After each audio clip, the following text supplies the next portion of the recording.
नमस्कार, आप देख रहे हैं हमारी खास पेशकश। मैं हूं आपके साथ अक्षय। कांग्रेस अध्यक्ष सोनिया गांधी का आज 70वां जन्मदिन है। इटली के एक छोटे से गांव की एक साधारण सी लड़की के भारत के सबसे बड़े राजनीतिक घराने की बहू बनने की कहानी किसी परी कथा से कम नहीं। पिता ने बेटियों को बिल्कुल पारंपरिक ढंग से पाला पोसा। रोक टोक के बावजूद सोनिया के पिता आधुनिक सोच रखते थे और यही वजह थी कि उन्हें विदेश में पढ़ने की इजाजत मिल गई। और फिर जो हुआ वो सभी के सामने है। आप भी देखिए रिपोर्ट।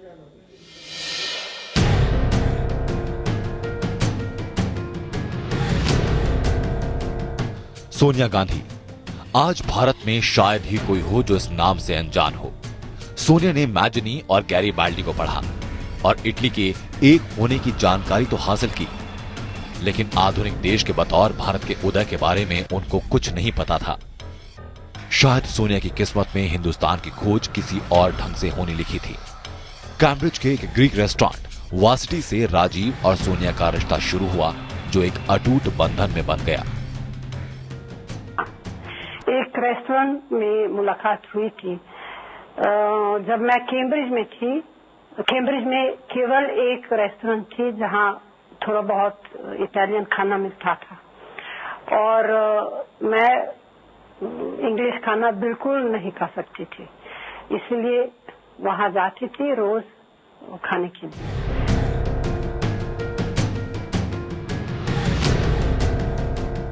हर प्रेम कहानी की तरह राजीव और सोनिया की जिंदगी में भी कई उतार चढ़ाव आए।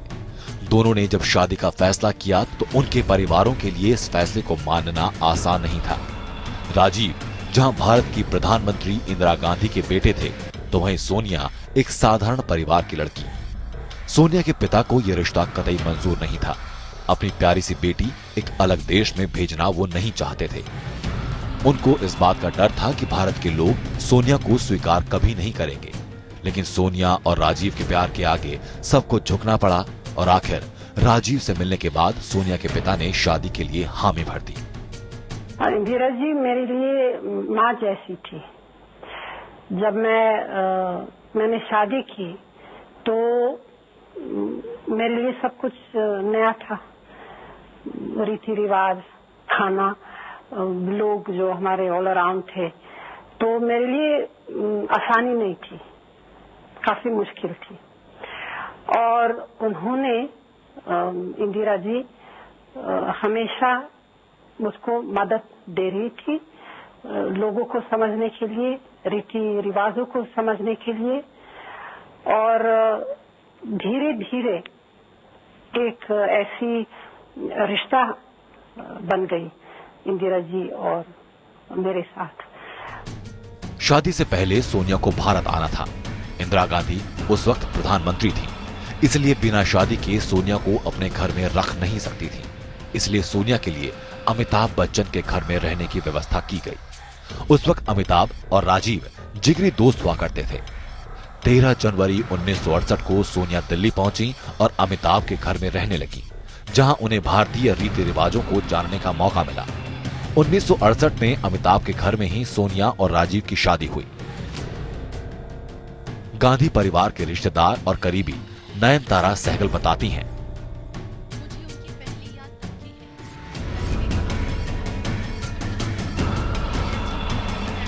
से प्यार करता है तो मेरी माँ ने कहा ये तो बहुत अच्छी बात है, हम उससे कब मिलेंगे। जब वो भारत से गई तो मैं उनसे पहली बार तब मिली जब उनकी मेहंदी की रस्म थी। तब वो बच्चन परिवार के साथ थी और वहीं उनकी मेहंदी रस्म रखी गई थी। उनके पैरों और हाथों पर मेहंदी रचाई गई और इसके बाद हमने साथ खाना खाया। सोनिया और राजीव ने जो जिंदगी चुनी थी वो उनकी निजी जिंदगी थी। दोनों के चारों तरफ ऐसे लोग थे जिनके लिए विचारधारा, विश्वास और शासन जैसी चीजें रोजमर्रा की बातें थीं। सोनिया को अचानक लोगों के सामने ना आना और गलत बातों पर एकदम ना बोलना सीखना पड़ा। अपनी सास से यानी इंदिरा गांधी से उनका रिश्ता प्यार, धीरज और साझेदारी का था, लेकिन सोनिया ने इंदिरा के साथ कभी एक चीज की साझेदारी नहीं की और वो थी राजनीति। सोनिया और राजीव की जिंदगी के शुरुआती 13 साल कई सियासी उतार चढ़ावों से होकर गुजरे, क्योंकि पूरा परिवार एक के बाद एक दुखद घटनाओं से जूझ रहा था। पहले विमान दुर्घटना में संजय गांधी की मौत, उसके बाद इंदिरा गांधी की हत्या और 7 साल बाद खुद राजीव गांधी की हत्या। हर बार सोनिया को शिद्दत से ये एहसास हो रहा था कि यह राजनीति ही थी जो राजीव और उनकी जिंदगी की दुश्मन साबित हुई थी, पर विकल्प कोई नहीं था। मैंने बड़ी कोशिश की, लेकिन राजीव जी ने मुझको समझाया था कि उनका फर्ज था, उनका कोई चॉइस नहीं था। और इसलिए, क्योंकि मेरे मन में डर था कि जो इंदिरा जी के साथ हुआ था उनके साथ भी हो जाएगा। साल 2004 में बीजेपी ने सोनिया की ताकत को अनदेखा किया और अब बीजेपी के सामने ही सोनिया एक खास अंदाज में अपने लिखे भाषण पढ़कर उस भारत तक पहुंच रही थी जो उतना चमकदार नहीं था जितना दावा किया जा रहा था। सोनिया की लगातार एक ही कोशिश थी कि कांग्रेस को सरकार बनाने के लिए सहयोगी मिल जाएं। पुराने दुश्मन अब दोस्त का दर्जा पा गए थे। कुछ जातियों और समुदायों में सोनिया ने भी अपनी पैठ बना ली थी। अचानक सोनिया एम करुणानिधि, वाय को लालू प्रसाद यादव और रामविलास पासवान जैसे नेताओं की भी पसंद बन गई थी। हम आ जाए मैडम से मिलने कि हमारी लड़ाई का अंत नहीं है, हम एक पड़ाव पर आके रुके हैं और लड़ाई को हम लोग तेज और प्रखर हम करेंगे। और जो नई सरकार बन रही है, ये मेरा मानना है। 2004 चुनावों ने दिखाया कि दांव पर क्या लगा था। कांग्रेस का अस्तित्व ही नहीं बल्कि भारत की राजनीति में शायद एक गांधी की औकात भी दांव पर लगी थी। देश ने कांग्रेस को चुना और कांग्रेस ने सोनिया को, और सोनिया ने उस शख्स को चुना जो सियासतदान कम था, वफादार ज्यादा। उनके घर के बाहर कांग्रेसियों का हुजूम लग गया, पर सोनिया की तरफ से ना हो चुकी थी। सोनिया के त्याग की कहानी देश भर में टेलीकास्ट हुई। सत्ता त्याग कर सोनिया और भी ताकतवर बन गई थी। कांग्रेसियों की चापलूसी ने सारी हदें पार कर दी। उन्होंने उनकी मिन्नतें की, उनके सामने रोए, गिड़गिड़ाए भी। सरकार में पार्टी के सहयोगियों ने भी उनके आगे हाथ जोड़े, लेकिन वो नहीं मानी और मनमोहन सिंह को प्रधानमंत्री बना दिया। खुद प्रियंका की जुबानी सुनिए उस वक्त क्या हुआ। ये का अपना निर्णय था, बहुत पहले ले चुकी थी निर्णय, और हमेशा उनके मन में बहुत स्पष्ट था कि ऐसा कभी मौका आएगा कि उनको प्रधानमंत्री पद लेने के लिए कोई ऐसा मौका आएगा तो वह इनकार करेंगे। तो बहुत पहले से ही स्पष्ट था, उन्हीं का ही अपना ही निर्णय था। ये उस नेता की कामयाबी थी जिसने 1999 में सियासत का नौसिखिया कहा जाता था। अब उन्होंने हर रुकावट को अपने फायदे में बदलना शुरू कर दिया, इस हद तक कि उनके विरोधी भी चौंक जाते थे। राष्ट्रपति चुनाव, लाभ के पद के संकट और न्यूक्लियर करार पर तकरार जैसे जोखिम से गुजरकर सोनिया सत्ता में भागीदारी की कला अच्छी तरह जान गई थी। एक सर्वशक्तिमान नेता और एक आज्ञाकारी प्रधानमंत्री के गठबंधन ने सत्ता में भागीदारी की नई परंपरा को जन्म दिया। सोनिया पार्टी के लिए जिम्मेदार थी तो मनमोहन सरकार के लिए। ऐसी हिस्सेदारी पहले कभी नहीं देखी गई। फिर भी बहुत से लोग कहते हैं कि सत्ता सिर्फ सोनिया के पास ही रहती थी। 2006 तक वो नेशनल एडवाइजरी काउंसिल की अध्यक्ष थी। फिर लाभ के पद के चलते उन्हें इस्तीफा देना पड़ा, लेकिन जनता ने उन्हें सर आंखों पर बैठाया। क्योंकि मन को दुख हुआ था उनके। कभी सोनिया जी ने गलत चीज़ नहीं की है, हमेशा अपना धर्म निभाया है, चाहे परिवार के प्रति, समाज के प्रति, देश के प्रति। तो इसलिए जब ये ऐसा मुद्दा उठा तब उनके मन को थोड़ा दुख हुआ, लेकिन इस्तीफा दिया उन्होंने। रायबरेली की जनता ने इतना समर्थन दिया, 5 लाख तक, 4.5 लाख के वोटों तक की बहुमत दी, दिखाया कि इतना समर्थन दे रहे हैं। सोनिया ने बार बार सरकार का फोकस आम आदमी की तरफ मोड़ने की कोशिश की। राष्ट्रीय रोजगार गारंटी योजना, सूचना का अधिकार अधिनियम, ये सब तब आए जब वो एनएसी की अध्यक्ष थी। इधर 2 साल से कम वक्त में दूसरी बार कांग्रेस अध्यक्ष फिर बाहर निकली और अपने पारिवारिक गढ़ रायबरेली में चुनावी समर के लिए वापस लौटी। 2009 में सोनिया और राहुल ने देश के दूसरे हिस्सों पर भी ध्यान देना शुरू कर दिया। बेशक दोनों देश के दूसरे इलाकों का दौरा करके पार्टी की नींव मजबूत करने में लगे हों, लेकिन जातिवादी राजनीति ने सोनिया गांधी की सियासत पर भी असर डाला। मैं समझती हूँ कि जो विकास करने वाली पार्टी है, जो सचमुच देश की भलाई चाहती है, वो समान दृष्टि से सब देशवासियों को देखने वाली पार्टी है। तो जब समान दृष्टि से देखेंगे, चाहे किसी भी जाति, किसी भी धर्म के लोग हों, तभी समान दृष्टि से आगे बढ़ पाएंगे। और जब तक ऐसी पार्टियां हैं जो फूट फैलाने वाली पार्टियां हैं, जो सांप्रदायिक जैसे पार्टियां हैं या जातिवाद फैलाने वाली पार्टियां हैं, तब तक जनता में अलगाव फैलता है। तो अलगाव के फैलाने से फिर विकास में रुकावट आती है। साल 2013 के बाद एक हुए चुनाव में पार्टी की हार से नेहरू गांधी की जमीन धीरे धीरे उनके पैरों से खिसकने लगी। 2014 के लोकसभा चुनाव में कांग्रेस की पकड़ कमजोर पड़ गई और देश की जनता ने उसे नकार दिया। एनडीए को जहां एक ओर भारी बहुमत मिला, तो वहीं कांग्रेस 44 सीटों पर सिमट गई। ये कांग्रेस के लिए बेहद शर्मनाक हार थी। लगने लगा था कि अब कांग्रेस के लिए दोबारा उभरना आसान नहीं होगा, लेकिन एक बार फिर सोनिया गांधी ने पार्टी को हार से उबारने के लिए पूरी तरह एक्टिव हो गईं। गिरती सेहत के बावजूद सोनिया आज भी कांग्रेस की ढाल बनकर खड़ी हैं। अंशुमन त्रिपाठी के साथ अमित यादव, एपीएन, दिल्ली। दिल्ली में 15 साल तक राज करने वाली पूर्व मुख्यमंत्री शीला दीक्षित अब यूपी में कांग्रेस की डूबती नैया को सहारा देंगे। कांग्रेस ने इस बार उत्तर प्रदेश के विधानसभा चुनाव में शीला दीक्षित पर भरोसा कायम रखते हुए उन्हें उत्तर प्रदेश में मुख्यमंत्री का कैंडिडेट घोषित किया है।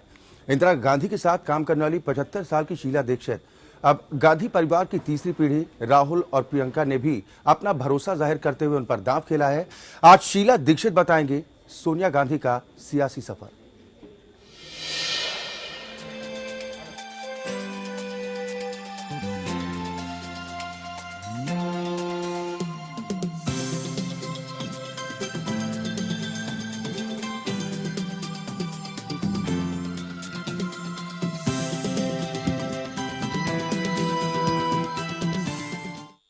आज कांग्रेस अध्यक्षा सोनिया गांधी का जन्मदिन है और इस बारे में ज़्यादा बातचीत के लिए दिल्ली की पूर्व मुख्यमंत्री और कांग्रेस की वरिष्ठ नेता शीला दीक्षित जी हमारे साथ हैं।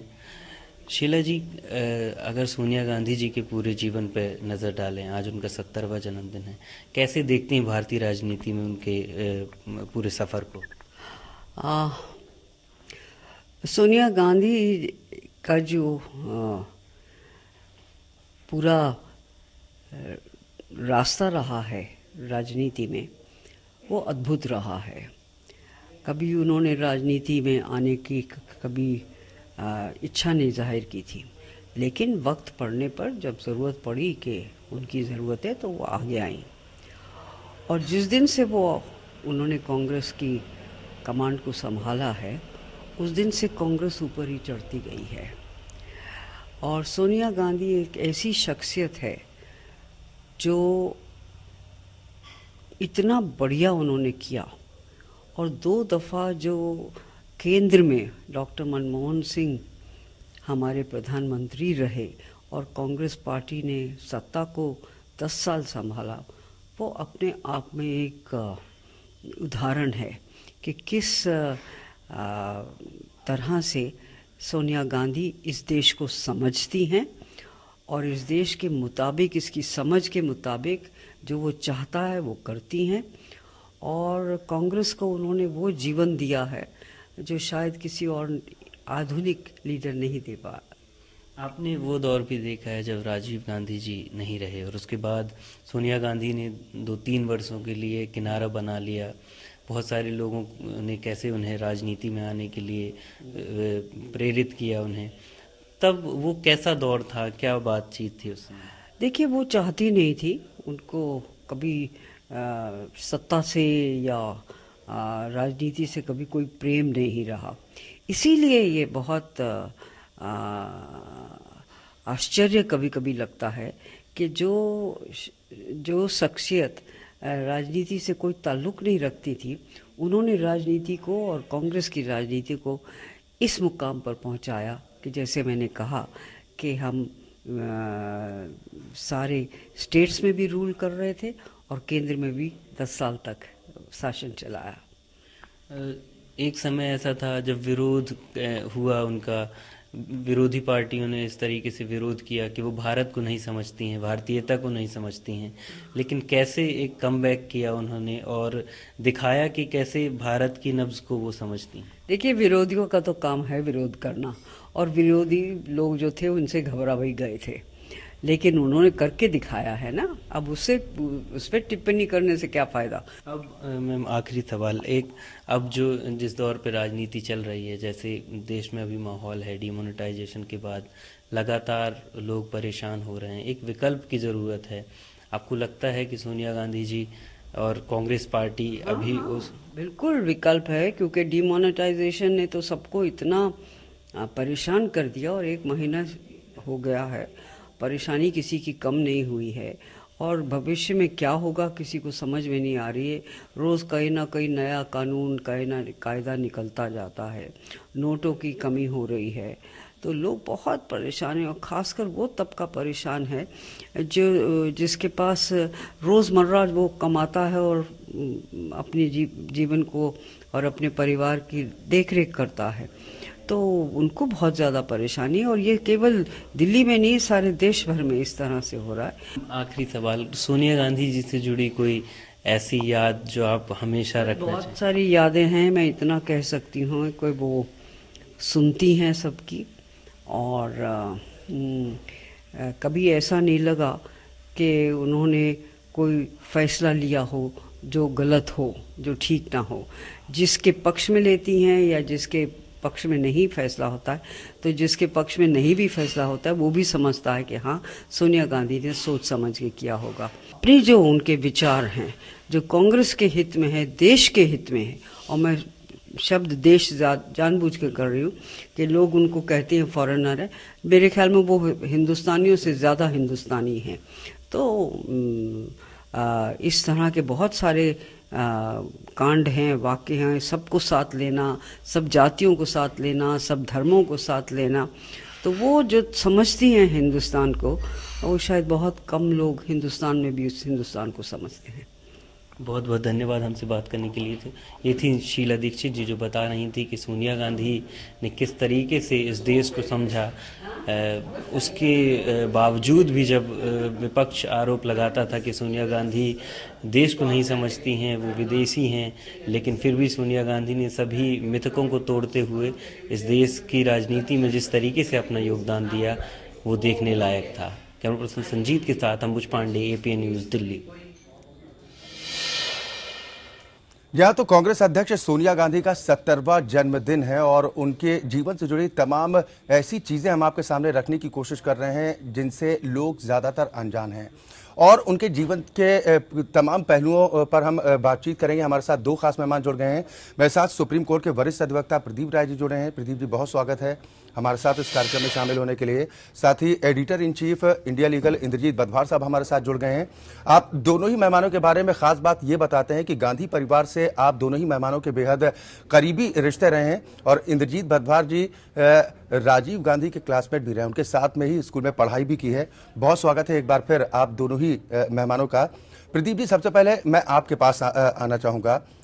शुरुआती दौर से राजनीतिक सफर को सोनिया गांधी के किस नजरिए के साथ देखते हैं? आज 70 साल की हो चुकी हैं सोनिया गांधी। आज देखिए, सोनिया गांधी जब यहाँ पहले आती थी हिंदुस्तान के अंदर, तो आज के जो सदी के महानायक हैं अमिताभ बच्चन, उनके घर पे रहती थी, और अमिताभ बच्चन की जो माता थी तेजी बच्चन जी, उन्होंने उनको भारतीय परिधान सिखाया था। इंदिरा गांधी जी बहुत परेशान थी कि देखो इसको तो कपड़े पहनने नहीं आते, स्कर्ट पहन के आ गई थी वो, जिसको लेकर के वो बहुत दुखी थी। लेकिन जब इन्होंने साड़ी पहनना एक बार सीख लिया, तब से और आज का दिन है कि सोनिया गांधी ने कभी भी साड़ी अपनी ठीक से बांधना खुद सीख गई, और साड़ी कभी गलत तरीके से नहीं पहनी। तो ये सोनिया गांधी जी का एक परिचय वो रहा, जो कि अमिताभ बच्चन के साथ उनका पहला इंटरेक्शन था।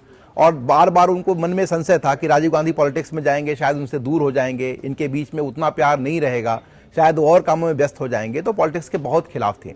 लेकिन जब इंदिरा जी की हत्या हुई, उस समय सोनिया गांधी घर में थी, और दूसरी जो बहू उनकी मेनका गांधी थी, वो घर छोड़ के जा चुकी थी, उनका विवाद चल रहा था जी।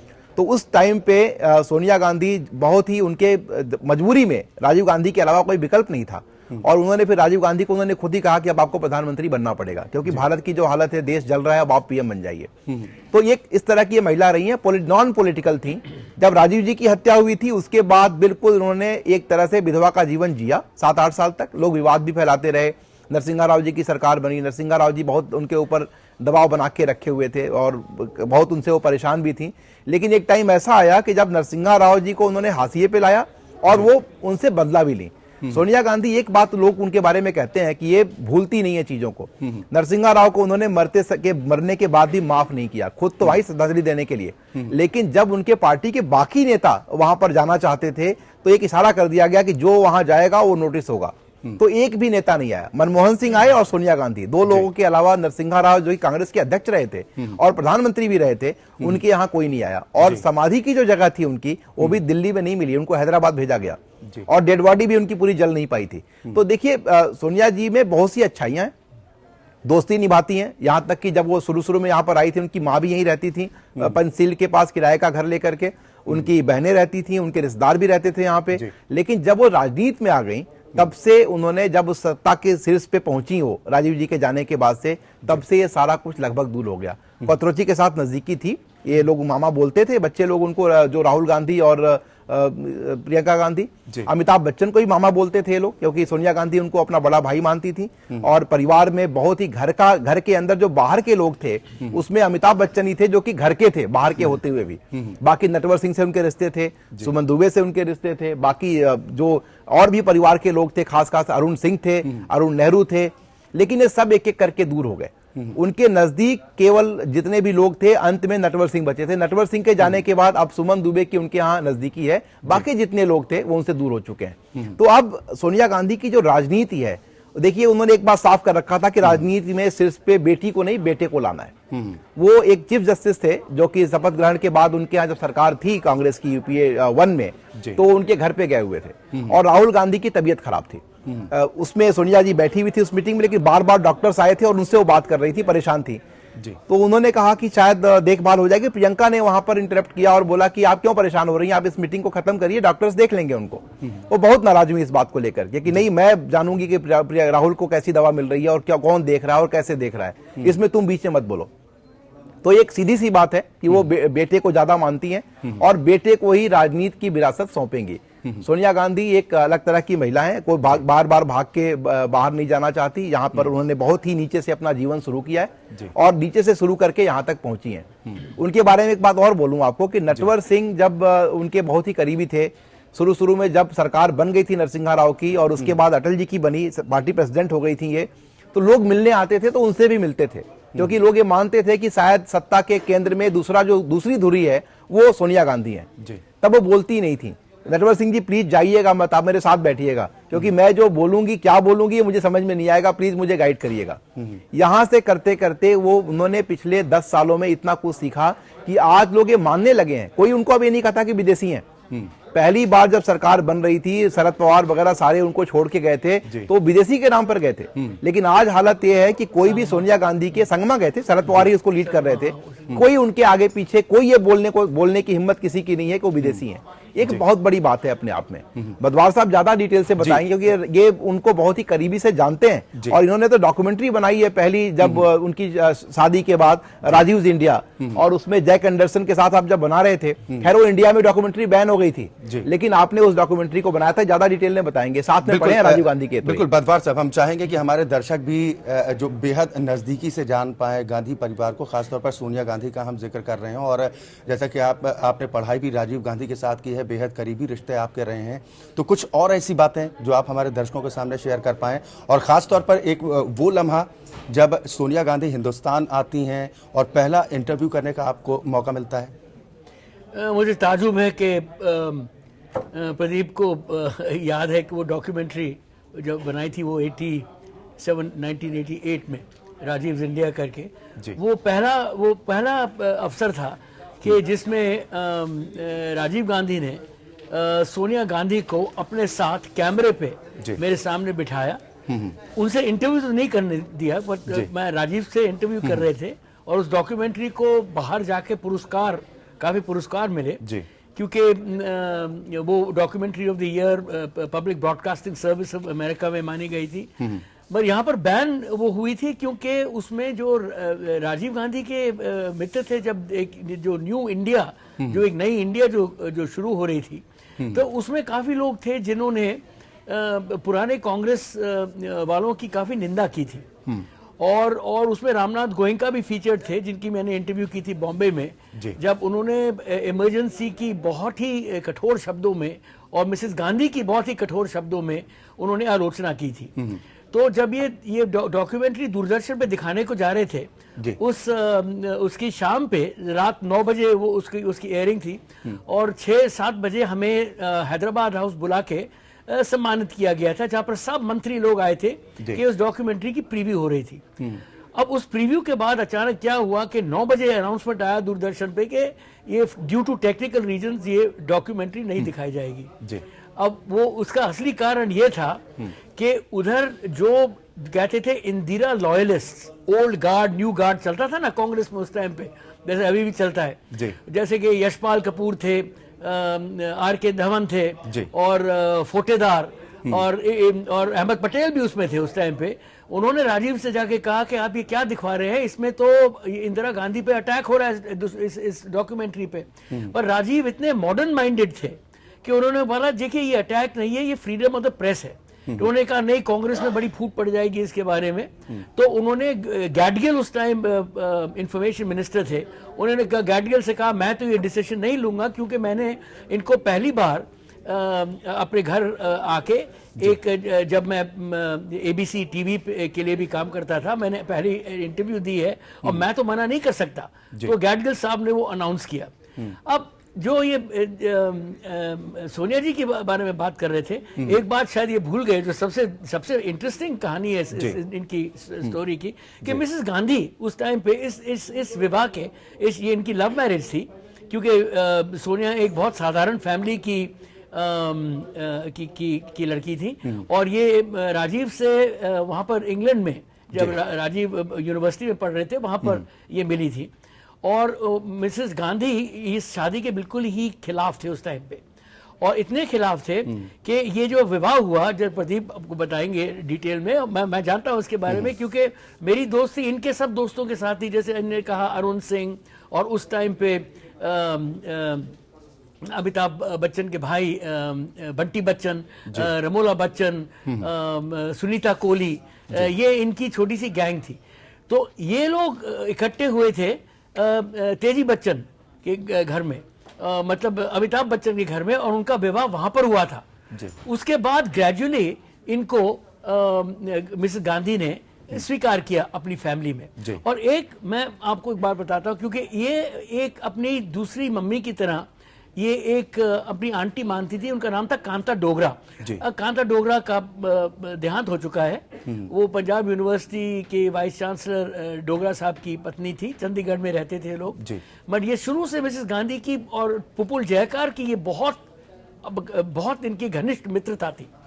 और मुझे ये स्टोरी मिसेस डोगरा ने बताई थी कि जब राजीव को ये प्रेशर पड़ रहा था कि ये पॉलिटिक्स में आए, संजय की मृत्यु के बाद, संजय जो एक क्रैश में मर गए थे, तो इन्होंने इतनी खिलाफ थी पॉलिटिक्स की सोनिया गांधी कि इन्होंने कम से कम 2 घंटे ये बंद रही कमरे में अपने मिसेस गांधी, खाना इन्होंने रिफ्यूज किया।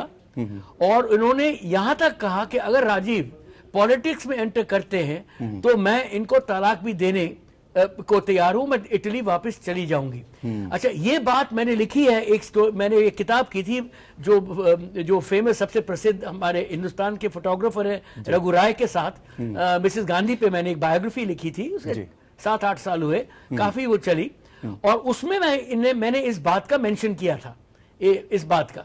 और ये कांग्रेस पार्टी ये किताब एक बड़ी तादाद में खरीदने के लिए तैयार थी। हमने कहा कि ठीक है, बहुत कांग्रेस पार्टी में कम से कम 10, 20, 25 हजार कॉपियां इसकी मिसेस गांधी की बायोग्राफी पे खरीदी जाएंगी। बट जब कांग्रेस ने ये पार्ट पढ़ा जो मैंने लिख दिया था उसके अंदर कि सोनिया इतनी नाराज थी कि वो ये भी कह रही थी कि मैं छोड़ने के लिए तैयार हूं, तो उन्होंने कहा कि नहीं, ये बात उनको चुभेगी क्योंकि वो कैथोलिक हैं और कैथोलिक्स में डिवोर्स नहीं होता जी। तो इस पैराग्राफ और इसके वजह से वो किताब जो कांग्रेस में वो खरीदने वाले थे, अच्छी बिकी वैसे वो मार्केट में, मगर वो कांग्रेस में नहीं बिक पाई उस टाइम पे।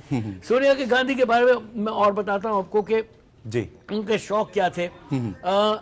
उनकी दोस्ती एक जमाने में, अब शायद प्रदीप ये बताएंगे आपको, क्योंकि ये जरा विवादित सब्जेक्ट है, क्योंकि उनसे अमिताभ बच्चन की इतनी करीब दोस्ती किस तरह से टूटी, इसमें ये बंटी बच्चन का और या रमोला बच्चन का क्या हाथ था। मगर एक बार तो रमोला बच्चन और ये इतने करीब थे कि मैं रमोला बच्चन और बंटी बच्चन के एक बार घर गया था और वो अरुण सिंह और उनकी वाइफ नीना वो भी वहां पर थे। और प्रदीप का बिल्कुल सही कहना है कि सुमन डुबे साहब जो एक बड़े एडिटर रह चुके हैं, वो उनके बेस्ट फ्रेंड थे स्कूल में, डून स्कूल में, जहां पर हम साथ साथ पढ़ते थे। और उनकी और राजीव की बहुत पक्की दोस्ती थी, बट सोनिया जी की सबसे ज्यादा दोस्ती थी उनकी पत्नी से, डुबे साहब की पत्नी से, जिनका नाम है मंजू डुबे, और अभी भी दोस्ती बरकरार है।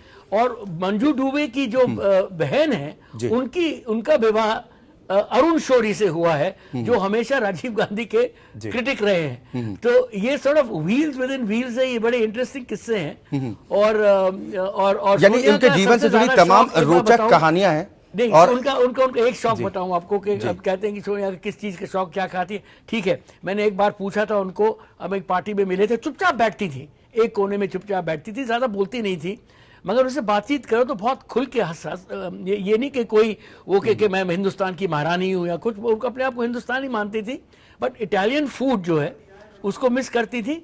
और उनका फेवरेट फूड था आइसक्रीम। आइसक्रीम की बहुत शौकीन थी, किसके बहुत आइसक्रीम के फ्लेवर्स रमोला बच्चन मंगा के उनके लिए खास अपने फ्रिज में सोनिया के लिए रखती थी, कि जब वो आती थी तो उनको वहां पर तरह तरह के आइसक्रीम के फ्लेवर्स चखने को मिले। यानी कि तमाम उनके जीवन से जुड़ी रोचक कहानियां हैं। और जैसा कि आपने कहा कि राजनीति में आना सोनिया गांधी के लिए इतना आसान नहीं था, जबकि वो खुद चाहती थी कि राजीव गांधी भी राजनीति से दूरी बनाए रखे, वो बेहतर है। यही तो विडंबना है। जी, एक रिपोर्ट भी हम अपने दर्शकों को दिखा देते हैं, और ये रिपोर्ट गांधी परिवार की प्रेम कहानियों से जुड़ी हुई है। कहते हैं कि जोड़ियां आसमान से बनकर आती हैं, जिसका साथ लिखा हुआ है वो मिलता ही है। फिर वो दो शख्सियतें, चाहे अलग धर्म की हो या अलग जाति की, ये दुनिया सदियों से मोहब्बत की गवाह बनती आए। ऐसी ही मोहब्बत की कुछ मिसालें इस देश में सबसे बड़े सियासी खानदान में भी पेश की, जिन्होंने जात पात, धर्म, ऊंच नीच से उठकर अपनी जिंदगी में मोहब्बत को तरजीह दी। फिर वो चाहे इंदिरा गांधी हो, राजीव गांधी या फिर उनकी बेटी प्रियंका।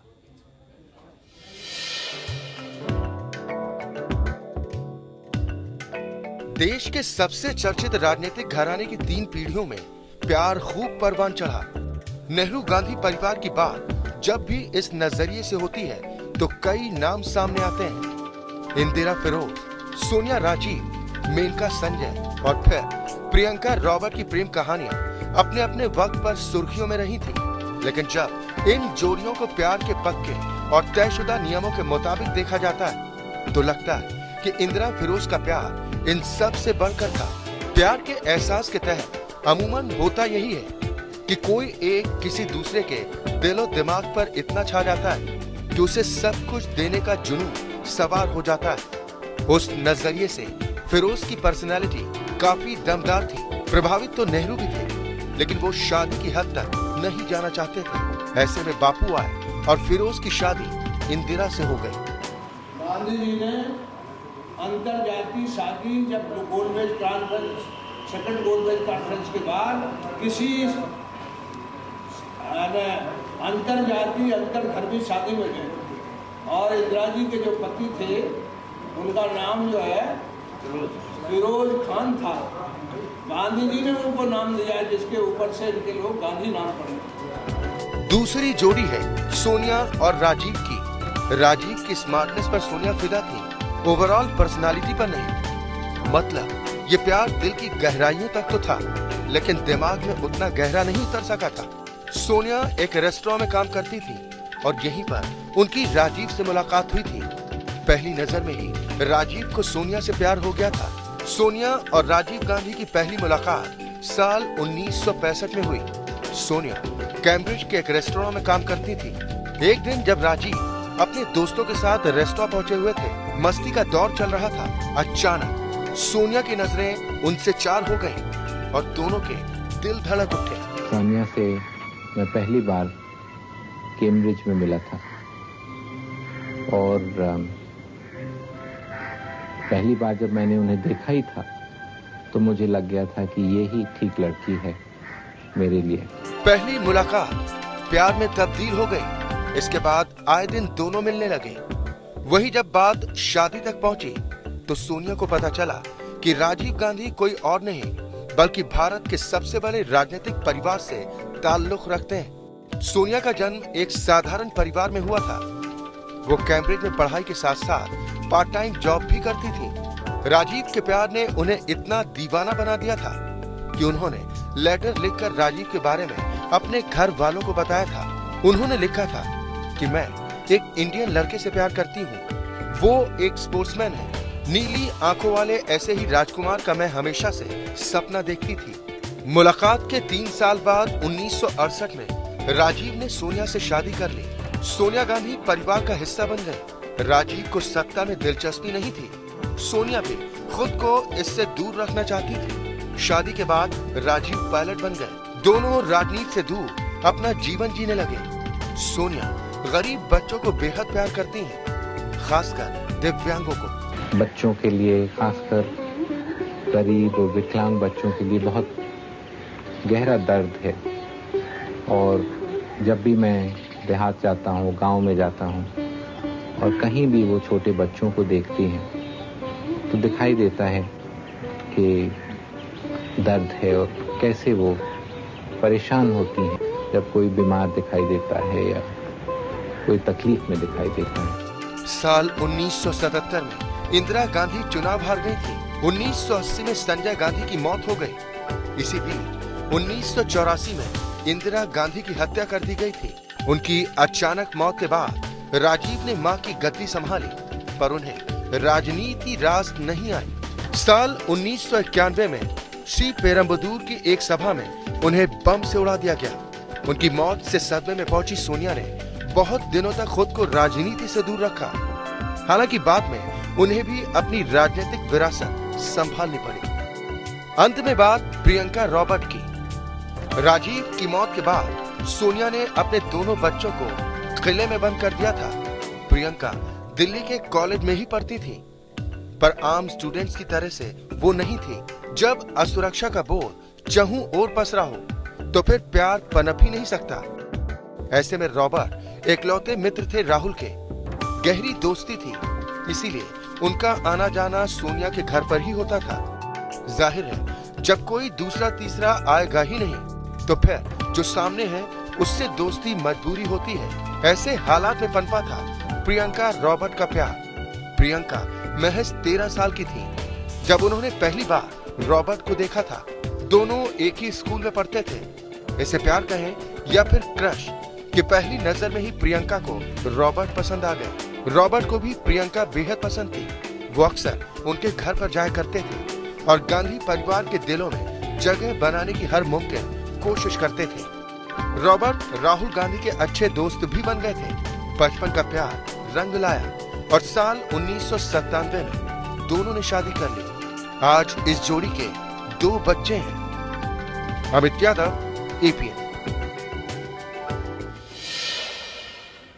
यहाँ तो कहा जा सकता है कि सोनिया गांधी का जीवन काफी उतार चढ़ाव भरा रहा है। हमारे साथ दोनों खास मेहमान लगातार जुड़े हुए हैं। प्रदीप जी, मैं आपके पास आऊंगा। एक और बात कही जाती है सोनिया गांधी के बारे में कि जब वो नाराज होती हैं तो फिर किसी को बख्शती नहीं है। उदाहरण के तौर पर चाहे नटवर सिंह जी को देख लिया जाए या फिर सदी के महानायक अमिताभ बच्चन को। देखिए, ऐसा है कि सोनिया जी के बारे में ये बात कही जाती है और ये सच भी है कि जब वो किसी बात से नाराज होती है, जैसे मुलायम सिंह से बहुत नाराज हो गई थी, तो उन्होंने खुद मुलायम सिंह के मामले को पर्सनली मॉनिटर किया कि मुलायम सिंह किसी तरह से इस मामले में डीए केस में फंसे, इनके खिलाफ कार्रवाई हो, सीबीआई इसकी जांच करे। अलग बात है कि न्यूक्लियर डील हुई और न्यूक्लियर डील की कमान सोनिया गांधी ने खुद अपने हाथ में संभाल रखी थी, तो किसी भी तरह से मुलायम सिंह के समर्थन के बाद उस मामले में उनको मदद मिल गई। वरना सोनिया जी इतनी नाराज थी कि मुलायम सिंह के मामले में उनके खिलाफ कुछ बड़ा ही होने वाला था। वो एक बात हो गई। लेकिन आप देखिए जैसे बहुत खास थे केनेथ कोंडा उनके, जिनको कि राजीव गांधी जी के युगांडा के जो राष्ट्रपति थे जी, तो उनको मिलना था इंदिरा गांधी पीस प्राइज। वो दिल्ली आए तो वो ललित सूरी के यहाँ रुका करते थे, लेकिन ललित सूरी जो कि राजीव गांधी के दोस्त थे, उनसे रिश्ते सोनिया गांधी के खराब हो चुके थे। होटल ललित में वो रुके हुए थे। उनको एक मैसेज भिजवाया, नटवर सिंह विदेश मंत्री होते थे, उनको मैसेज दिया कि जाके आप उनको बोलिए, नटवर सिंह के भी वो दोस्त थे, कि आप उनको बोलिए कि वो ताज मानसिंह में रुक जाएं, वो 10 जनपद के नजदीक है और यहाँ रहेंगे तो अच्छा रहेगा। उन्होंने जाके बहाना बनाया कि भाई सोनिया जी चाहती हैं कि आप घर के पास रहें उनके, तो उन्होंने कहा भाई मैं ललित होटल में कंफर्टेबल हूँ, 2 मिनट एक्स्ट्रा मैं ट्रेवल कर लूंगा। अंत में उन्होंने कहा कि जाके साफ साफ बोलो कि मैं नहीं चाहती कि वो वहां पे रहें, क्योंकि हमारे उनके रिश्ते ठीक नहीं है। इस पर वो तैयार नहीं हुए। उन्होंने कहा कि देखिए आपके रिश्ते ठीक नहीं होंगे, मगर मेरे रिश्ते इस आदमी से ठीक हैं और मैं होटल छोड़ के नहीं जाऊंगा। इस बात के बाद उनको पीस प्राइज के लिए, जिसके लिए बुलाया गया था, जिसके लिए घोषणा कर दी गई थी, वो पीस प्राइज उनको नहीं मिला, मिला ही नहीं। रहा सवाल नटवर सिंह का, तो नटवर सिंह जब न्यूक्लियर डील की बात चल रही थी, मनमोहन सिंह जी गए हुए थे अमेरिका में, वहां पर बुश साहब जो जूनियर बुश थे वो राष्ट्रपति थे, उनसे मीटिंग हुई, वहां पर न्यूक्लियर डील पर मनमोहन सिंह जी ने सहमति बना ली। जैसे ही लौट के लोग दिल्ली आए, सोनिया जी ने नटवर सिंह को बुलाया और बुला के इनको बहुत डांटा और बोला कि आप जानते नहीं है कि भारत के लोग अमेरिका के बारे में क्या सोचते हैं, आपको ये डील नहीं करानी चाहिए थी। उन्होंने बोला कि प्रधानमंत्री जब खुद वहां पे हैं और वो इसको करना चाहते हैं तो मैं कैसे मना कर सकता हूं। तो खैर उनके कहने से उन्होंने इसका थोड़ा बहुत विरोध करना शुरू किया, डिले करना शुरू किया, लेकिन बाद में पता नहीं क्या परिस्थिति बनी, वो सोनिया जी बिल्कुल साफ तौर पे इस डील के साथ आ गई। लेकिन नटवर सिंह को लगता है पूरी बात समझ में नहीं आई और वहां पर एक बोलकर रिपोर्ट आ गई, जो कि रिपोर्ट 2001 की रिपोर्ट थी, वो आ गई। उसके आधार पे उनको निकाला गया दल के अंदर से, पहले मंत्रालय से छीना गया उनका, फिर उनको दल से निकाला गया। जब वो दल से बाहर चले गए तो उनके खिलाफ ईडी की इंक्वायरी की गई।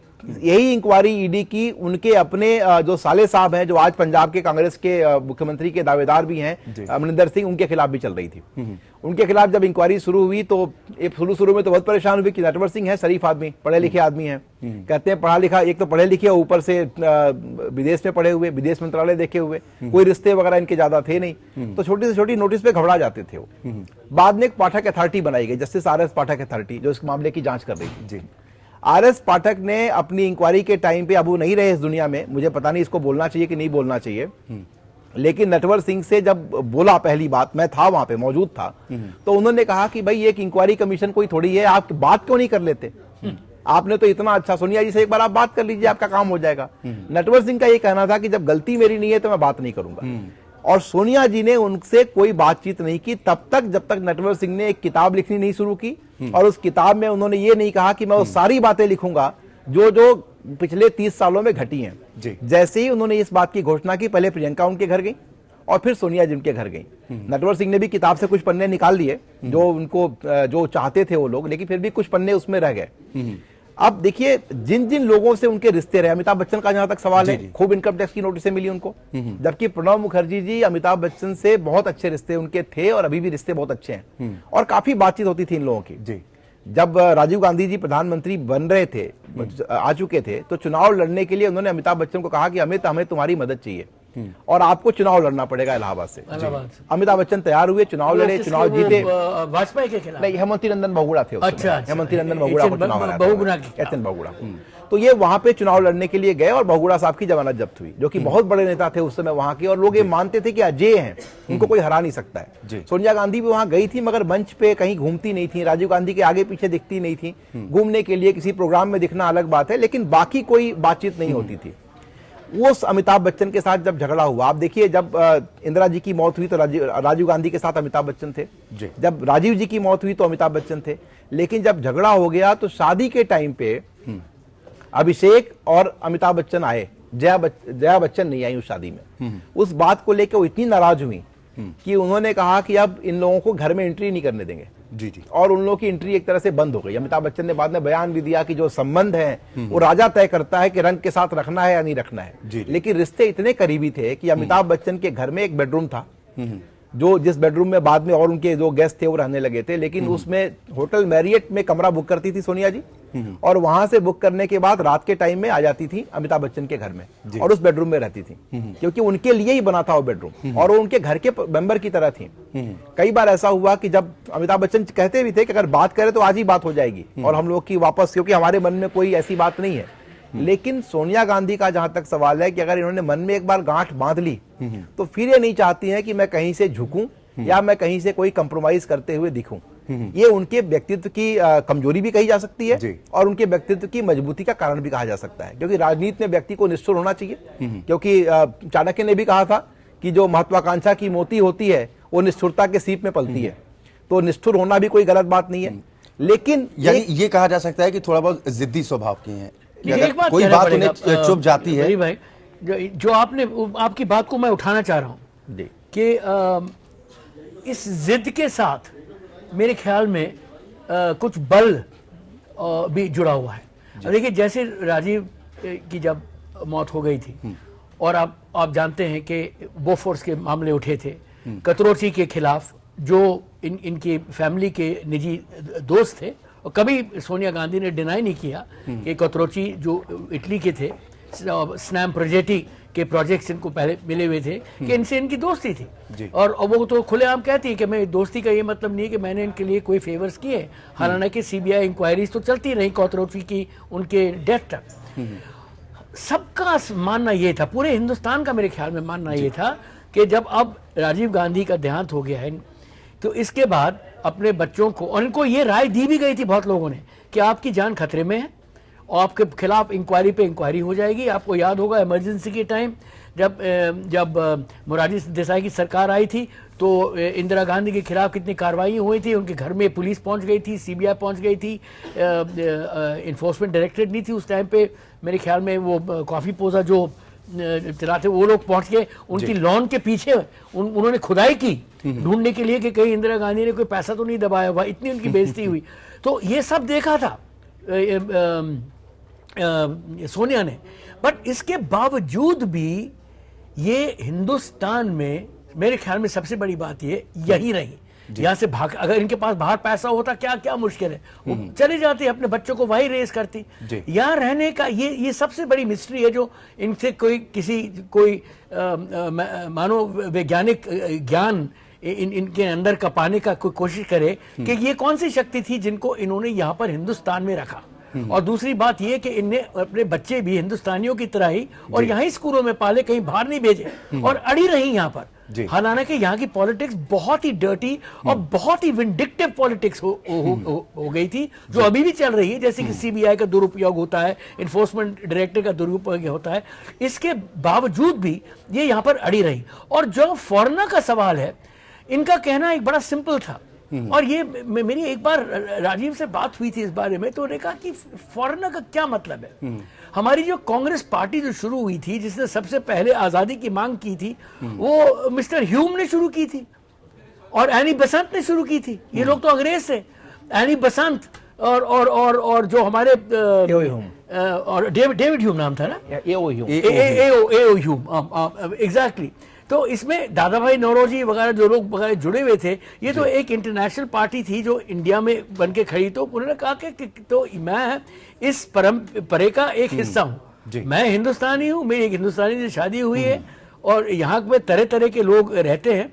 तो ये एक इनकी बड़ी मजबूत आर्गुमेंट थी और उन्होंने बड़ी कोशिश की। फॉरेन हैंड फलाना ढिमका एक स्लोगन था एक टाइम पे, जब वाजपेयी जी लड़ रहे थे पहली बार इलेक्शन में, जब बीजेपी आ रही थी, तो beware of the foreign hand, वो हाथ भी ऐसे हिलाती है ना, और कांग्रेस का सिंबल हाथ था, उसको फॉरेन हैंड बुला दिया था। बट ये कठिनाई है उन्होंने सहन की, और सहन करने के बाद भी वो मेन चीज है कि वो अपने कर्तव्य से, चाहे उस कर्तव्य को आप देश के हित में समझे या कोई कहे कि देश के हित में नहीं है, सिर्फ अपने हित में है, फैमिली के हित में है या पॉलिटिक्स के हित में, हर दायित्व को पूरा करने का प्रयास सोनिया गांधी की तरफ से किया गया है। अच्छा, मैं एक बात बोलूंगा आपको, मैं इसको भूल जाऊं इसके पहले बता दूं, बड़ा इंटरेस्टिंग है, यूपी से के लिए रिलेवेंट है।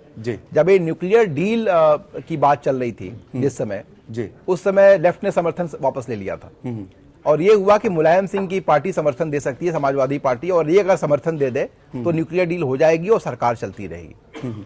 और बदले में मुलायम सिंह के भी कुछ मांगे थी। सोनिया जी ने दो फैसले किए।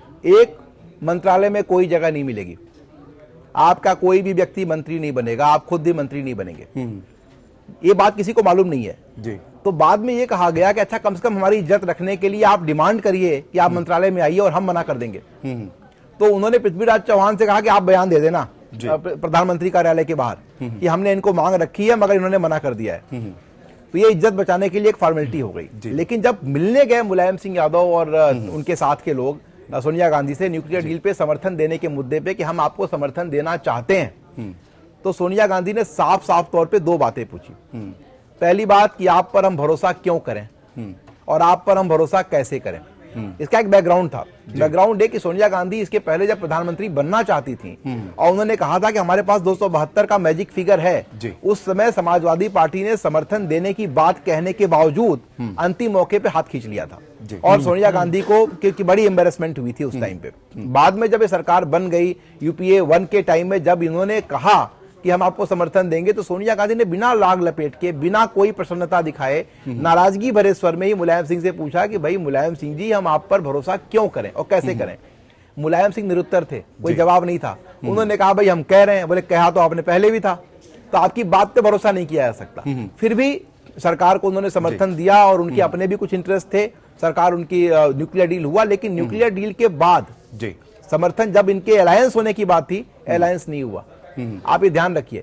तो ये एक बहुत बड़ी बात है सोनिया गांधी में कि वो अगर समर्थन लेना भी हो, अगर जबकि चाहते तो ये कुछ भी ले सकते थे, निगोशिएट कर सकते थे, लेकिन न इनसे निगोशिएट होने दिया इनको, न इनको कुछ मांगने दिया और साफ साफ कह दिया कि भाई आप मंत्री नहीं बनोगे और आपके दल का कोई भी व्यक्ति इस मंत्रालय के अंदर शामिल नहीं होगा। इज्जत बचाने के लिए पृथ्वीराज चौहान ने बाहर आके बोल दिया कि ठीक है भाई चलो मैं बोल देता हूं आप लोगों को ऑफर किया था, आप लोग मना कर दिए ताकि आप इलेक्शन में जाकर के हाई मॉरल ग्राउंड लेके घूमते रहो। लेकिन सच बात ये थी कि सोनिया गांधी ने कुछ भी ऑफर नहीं किया था इनको। तो एक बहुत ही मजबूत महिला है और विपरीत परिस्थिति में जहां पर आदमी एक ब्लैकमेल हो लेता है। अजीत सिंह ने लखनऊ का एयरपोर्ट करा लिया अपने नाम पे, उनके फादर के नाम पे, क्योंकि लखनऊ का जो एयरपोर्ट था वो चाहते थे कि उनके पिता के नाम पर बन जाए और उन्होंने कहा कि अगर आज ये नहीं बनेगा तो हम समर्थन नहीं देंगे। तो उन्होंने रातों रात कैबिनेट की मीटिंग हुई, चौधरी चरण सिंह एयरपोर्ट रखा गया, लखनऊ एयरपोर्ट का नाम। बावजूद इसके अजीत सिंह जी वहां से निकल लिए और जाके वो दूसरे खेमे में चले गए। लेकिन मुलायम सिंह से उन्होंने कोई नरमी नहीं बरती। मैं इसलिए कह रहा हूं कि 37 एमपी थे उनके पास और 37 एमपी होने के बावजूद केवल इसी नंबर से काम हो जाता था उनका। लेकिन उन्होंने जानबूझ के बिल्कुल अड़ी रही और उन्होंने बिल्कुल सावधानी से बोला कि देखो आप भरोसा करने के लायक नहीं हो, मगर आप जो करोगे उसी से तय होगा कि आप किस तरह के आदमी हो। ये बहुत बड़ी बात है। तो सोनिया गांधी की मजबूती भी इससे जाहिर होती है। जी अच्छा, यानी ये शख्सियत सोनिया गांधी की रही है। बदवार साहब फाइनल कमेंट भी आपसे चाहूंगा इस पर। साथ ही एक और अहम रिश्ता था former minister captain Satish Mishra की अगर बात की जाए तो सतीश शर्मा, हाँ। सतीश शर्मा माफ कीजिएगा, उससे किस आपने याद दिलाया क्योंकि हमारी ललित सूरी के बारे में बात हुई थी। देखिए कैप्टन सतीश शर्मा भी एक पायलट थे और जब ये फ्लाइंग एकेडमी में जो सफदरजंग रोड, दिल्ली के सफदरजंग रोड में भी अभी भी वहां पर वो फ्लाइट एकेडमी फ्लाइंग क्लब है सर, फ्लाइंग क्लब है मगर अब फ्लाइंग ऑपरेशन रोक दिया है। हाँ, उस टाइम पे वो दोनों वहाँ ट्रेनिंग पाया करते थे। सतीश शर्मा एक बहुत साधारण फैमिली के थे और बाइसिकल पे आया करते थे वो क्लब, फ्लाइंग क्लब में उड़ान सीखने के लिए। और राजीव अपनी गाड़ी में जाते थे तो कभी कभी उनको सड़क पे देख के उनको बोलते साइकिल तुम यहाँ पर रख लो, कोई ले आएगा, उनको बिठा के उनको राइड देते थे। और फ्लाइंग क्लब तक दोनों वहां पर उनकी एक बहुत घनिष्ठ मित्रता हो गई दोनों की और वो हमेशा रही उनकी। हालांकि उन्होंने और क्योंकि राजीव अपने दोस्तों को जैसे कि सोनिया जी भी अपने अगर उनकी अगर निजी तौर पे किसी से बिगड़ जाए तो जैसे इन्होंने कहा कि वो फिर वो जान का दुश्मन मान के उनको बिल्कुल ही जैसे कि वो पर्सन एग्जिस्ट नहीं करता। वो मिसेस गांधी की भी ये आदत थी कि इस तरह से किसी को अपने लाइफ में से बिल्कुल कट आउट कर देने की। मगर जिनके साथ उनकी मित्रता रही है, जैसे कि अभी सोनिया गांधी की, जैसे अभी अंबिका सोनी के साथ, अहमद पटेल के साथ और अभी भी कैप्टन सतीश शर्मा के साथ। बट कैप्टन सतीश शर्मा की जो पत्नी है उनका नाम है स्टेरा, उनको प्यार के नाम से उनको बुलाते हैं कापी। और कापी भी फॉरेनर है और वो भी मेरे ख्याल में हॉलैंड की है। और कापी की क्योंकि वो फॉरेन वाइफ थी और ये भी उस टाइम पे फॉरेन वाइफ थी राजीव की, तो इन दोनों में एक नेचुरली एक रिश्ता बन गया जो अभी भी अटूट है। मगर ललित सूरी से असल में राजीव गांधी की दोस्ती तो रही जी, मगर राजीव गांधी ललित सूरी की पत्नी जो अब ललित होटल्स चलाती हैं, जिनका नाम है ज्योत्सना, उनकी दोस्ती सोनिया से ज्यादा टाइट थी। और ये सोनिया ये सोचती थी कि इनके रिश्ते में कुछ अनबन हो गया था। उस टाइम पे थोड़ी देर के लिए हो जाती है, जैसे मियाँ बीवी में कभी अनबन हो जाता है।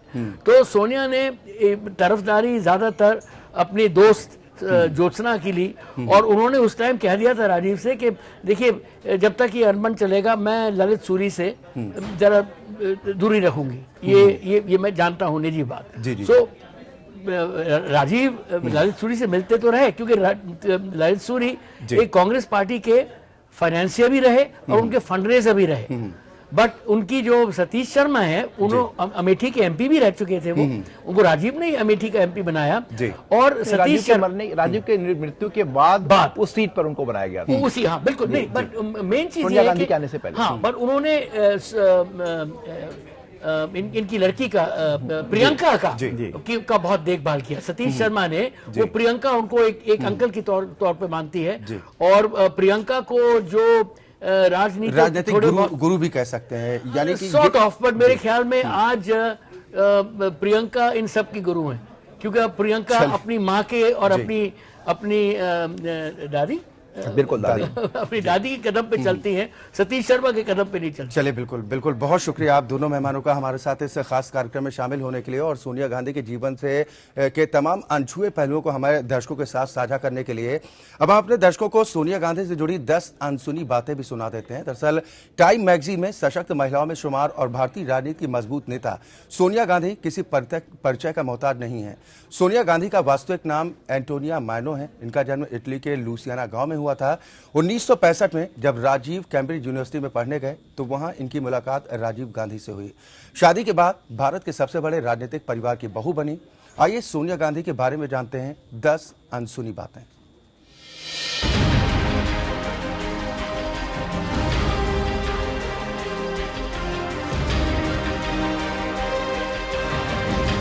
सोनिया गांधी की 10 अनसुनी बातें। सोनिया गांधी सफाई पसंद महिला हैं। वो अपने घर को साफ सुथरा रखना चाहती हैं। बताया जाता है कि कई बैठकों से पहले वो बैठक कमरा खुद साफ करती हैं। ये कम ही लोगों को पता है कि सोनिया गांधी कुशल रसोइया हैं। वो आमतौर पर रेड चिली ऑयल बनाया करती हैं। शादी के बाद के दिनों में वो अपनी सास इंदिरा को स्वादिष्ट पास्ता बनाकर खिलाया करती थी। उनके हाथ के बने गाजर के हलवे का तो कहना ही क्या। शादी के कुछ दिनों बाद सोनिया की मां इटली लौट आई। उनके जाने के बाद हर बेटी की तरह वो भी उदास रहने लगी। इंदिरा गांधी ने स्थिति को भांपा। उन्होंने सोनिया को एक चिट्ठी लिखी। पत्र में लिखा था, प्रिय सोनिया, हम आपको सिर्फ बताना चाहते हैं कि सभी आपको बहुत प्यार करते हैं। ये बात सोनिया के दिल में बस गई और वो इंदिरा को मम्मी कहकर बुलाती थी। सोनिया को प्रेमचंद्र की लेखनी बहुत पसंद है। वो उनके उपन्यास को खूब पढ़ती हैं। गोदान उनकी पसंदीदा पुस्तक है। पूर्व प्रधानमंत्री पीवी नरसिम्हा राव की तरह सोनिया कई भाषाओं में दक्ष हैं। वो हिंदी सहित करीब 9 भाषाएं बोल लेती हैं। उन्हें हैंडलूम की साड़ियां बहुत पसंद है। अपनी शादी में उन्होंने गुलाबी रंग की कॉटन की साड़ी पहनी थी। वो रोज योगा करती हैं। खाने में पिज्जा, पास्ता, नूडल्स जैसे फास्ट फूड से दूर रहती हैं। दाल रोटी चाव से खाने वाली सोनिया सर्दियों में कॉफी पीती हैं। उन्होंने आर्ट और पेंटिंग में कोर्स किया है। कला की परख है। समय समय पर इन्हीं कलाकृतियों से प्रेरणा लेती रहती हैं। शादी से पहले वो दिल्ली की सड़कों पर राजीव के साथ टहला करती थी।